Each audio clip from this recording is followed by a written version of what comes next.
Bonjour à tous, et bienvenue sur notre chaîne. Aujourd'hui, nous plongeons dans une histoire qui a marqué la vie de l'un des plus grands artistes français, Charles Aznavour.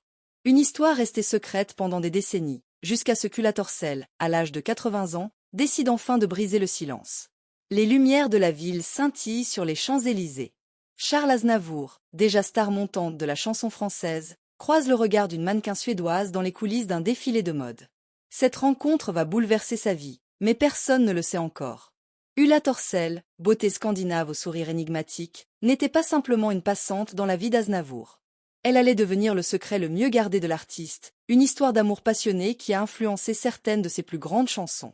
Pendant des années, j'ai gardé le silence par respect pour Charles et sa famille, confie Ulla Torcel dans son récent entretien exclusif. Mais aujourd'hui, je sens que c'est le moment de partager cette histoire qui appartient aussi à l'histoire de la chanson française. Dans une interview exclusive accordée au magazine Paris Match le mois dernier, Ulla Torcel s'est livrée avec une sincérité bouleversante sur sa relation avec Charles Aznavour. Charles était un homme d'une complexité fascinante, déclare-t-elle, assise dans le salon de sa maison de Stockholm, entourée de photos jaunies par le temps. Il pouvait être d'une tendresse infinie dans l'intimité, puis se transformer en bête de scène quelques heures plus tard. Cette dualité le rendait unique. La voix tremblante d'émotion, elle poursuit. Nos rendez-vous secrets étaient toujours minutieusement orchestrés. Charles avait ce don pour transformer les contraintes en moments de poésie.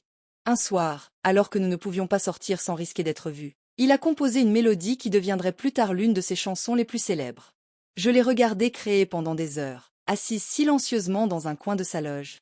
Les révélations d'Ulla ont provoqué des réactions diverses dans l'entourage de l'artiste. Robert Aznavour, le fils du chanteur, s'est exprimé dans les colonnes du Figaro. Ses confidences ne m'étonnent pas.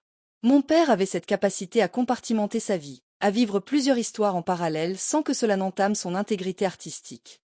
Je me souviens de cette période, j'étais adolescent. Il y avait une lumière particulière dans ses yeux quand il rentrait de certaines soirées. Maintenant, je comprends mieux pourquoi. Nicolas, ancien chauffeur d'Aznavour pendant les années 60, apporte son témoignage. Monsieur Charles me demandait souvent de le déposer près du café de Flore tard le soir. Il me disait de ne pas l'attendre.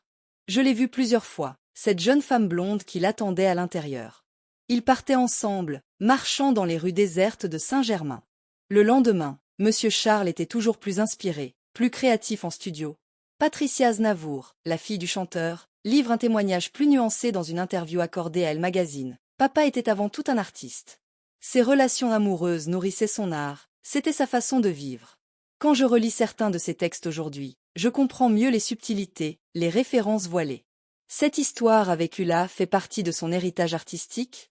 Dans son livre de mémoire récemment publié, Mes années avec Charles, Ulla Torcel détaille les coulisses de leur histoire. Un soir, après un concert à l'Olympia, Charles m'a emmené sur le toit du théâtre.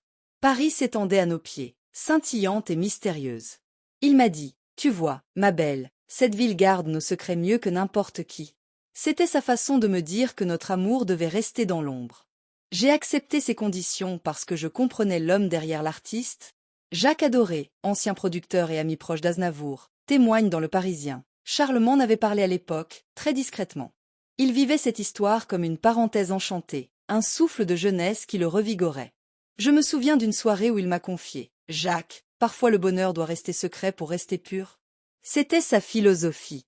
Les révélations d'Ulla ont également permis de comprendre l'origine de certaines chansons méconnues du répertoire d'Aznavour.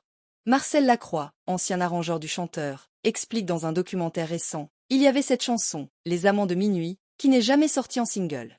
Charles l'a enregistrée un matin après une nuit blanche.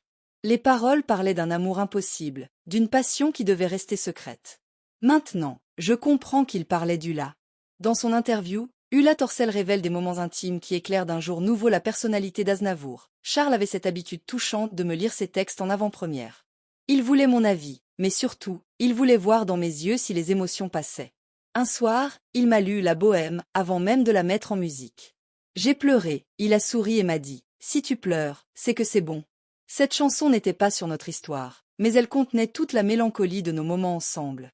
L'histoire d'amour entre Charles Aznavour et Ulla Torcel a touché de nombreuses personnalités de l'époque.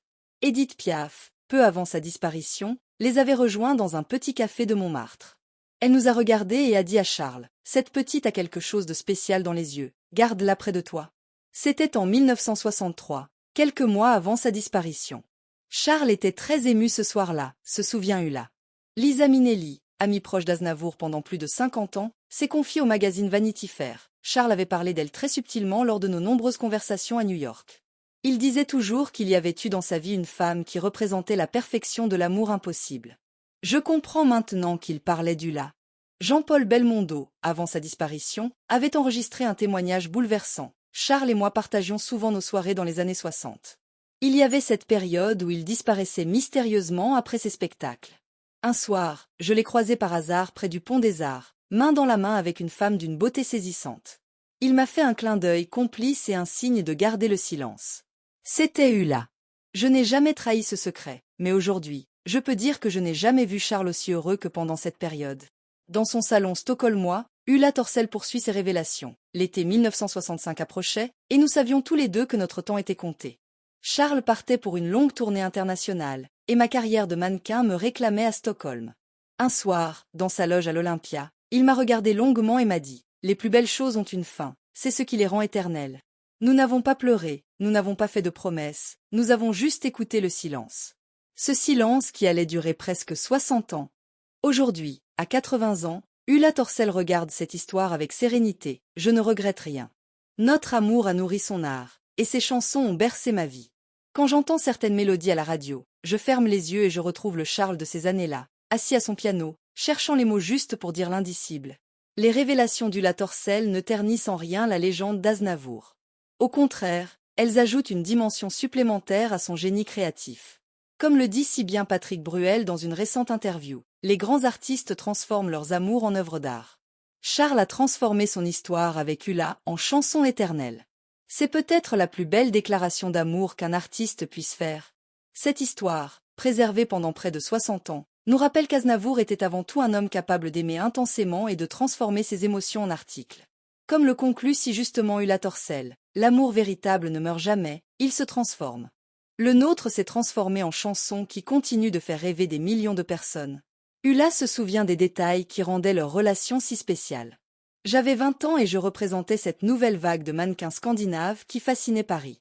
J'étais jeune, naïve peut-être, mais je savais ce que je voulais, raconte-t-elle. Et ce soir-là, quand nos regards se sont croisés dans les coulisses du défilé Balmain, j'ai su que ma vie allait changer.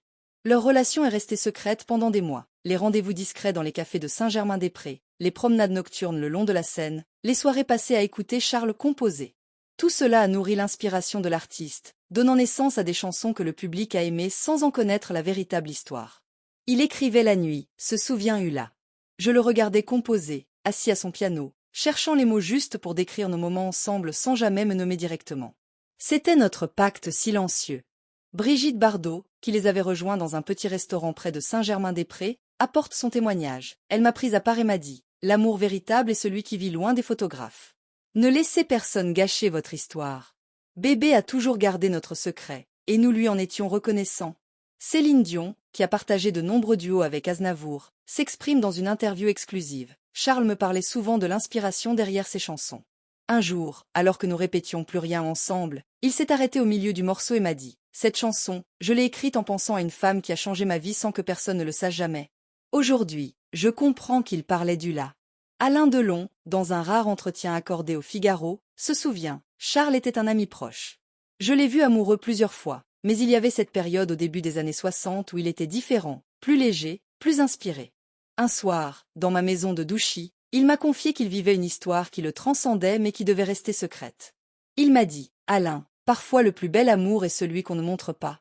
Johnny Hallyday, dans une interview retrouvée datant de 2017, quelques mois avant sa disparition, évoquait déjà cette histoire. Charles a toujours eu ce côté mystérieux. Je me souviens d'une tournée en 1964 où il écrivait sans cesse entre les concerts. Il y avait sur son visage cette expression particulière des hommes amoureux. Michel Legrand, peu avant sa disparition, avait confié à un journaliste du Monde « J'ai composé plusieurs arrangements pour Charles à cette époque. » Il y avait dans ses demandes une sensibilité particulière, une recherche de la perfection absolue. Un jour, il m'a dit « Michel, cette mélodie doit être aussi pure que le regard d'une femme qui vous comprend sans mots. » Je sais maintenant qu'il parlait d'Ulla. Dans une soirée mémorable, Jacques Brel était venu les rejoindre dans la loge de Charles à l'Olympia. Il nous a regardés longuement et a dit à Charles en souriant « Mon ami, le véritable amour est celui qui s'est resté silencieux. » Cette phrase est restée gravée dans ma mémoire, raconte Ulla. Brel avait compris sans que nous ayons besoin de dire quoi que ce soit. Jane Birkin révèle dans une interview inédite. Serge me parlait souvent de Charles et de cette période des années 60. Il me disait que Charles avait vécu une histoire d'amour extraordinaire qui avait influencé son écriture. Serge admirait la façon dont Charles avait su préserver cette relation des regards indiscrets. Il disait toujours, le véritable artiste sait transformer ses secrets en œuvres d'art. Cette révélation tardive a donné lieu à une série de documentaires, d'articles et d'émissions spéciales. Mais au-delà du sensationnel, elle nous rappelle surtout la profonde humanité d'Aznavour. Comme le dit si justement Jean-Jacques Goldman, Charles était un maître dans l'art de transformer ses émotions en chansons. Quand j'ai commencé ma carrière, il m'a donné ce conseil. Les plus belles histoires sont celles qu'on raconte sans les dire. Aujourd'hui, dans son appartement stockholmois, Ulla garde précieusement une collection de souvenirs. J'ai conservé quelques lettres, des notes griffonnées sur des partitions, des photos prises à la dérobée. Charles adorait m'écrire des petits mots en suédois qu'il apprenait phonétiquement. C'était notre code secret. Elle sort d'un tiroir une enveloppe jaunie. Regardez cette note qu'il m'a écrite après notre dernière nuit ensemble. Les plus belles histoires sont celles qui restent secrètes. La nôtre restera dans mes chansons comme un parfum qu'on devine sans pouvoir le nommer. Cette histoire d'amour secrète entre Charles Aznavour et Ulla Torssell nous révèle une facette intime du grand artiste. Elle nous rappelle que derrière chaque chanson peut se cacher une histoire d'amour, un moment de vie, une émotion préservée. Comme le disait Charles Aznavour lui-même, la vie est un roman dont nous sommes à la fois l'auteur et le personnage principal. Son histoire avec Ulla en est peut-être le plus beau chapitre, resté secret pendant près de 60 ans. Cette révélation tardive n'enlève rien à la légende d'Aznavour. Au contraire, elle l'enrichit d'une dimension humaine touchante, nous rappelant que les plus grandes œuvres naissent souvent des émotions les plus profondes et les plus secrètes. L'histoire d'Aznavour et d'Ulla nous montre que l'amour véritable peut transcender le temps et se transformer en art éternel. Comme le dit si bien Ulla Torssell dans les dernières lignes de ses mémoires, notre histoire n'appartient pas qu'au passé. Elle vit dans chaque note, dans chaque mot de ses chansons. C'est peut-être ça, la véritable immortalité de l'amour.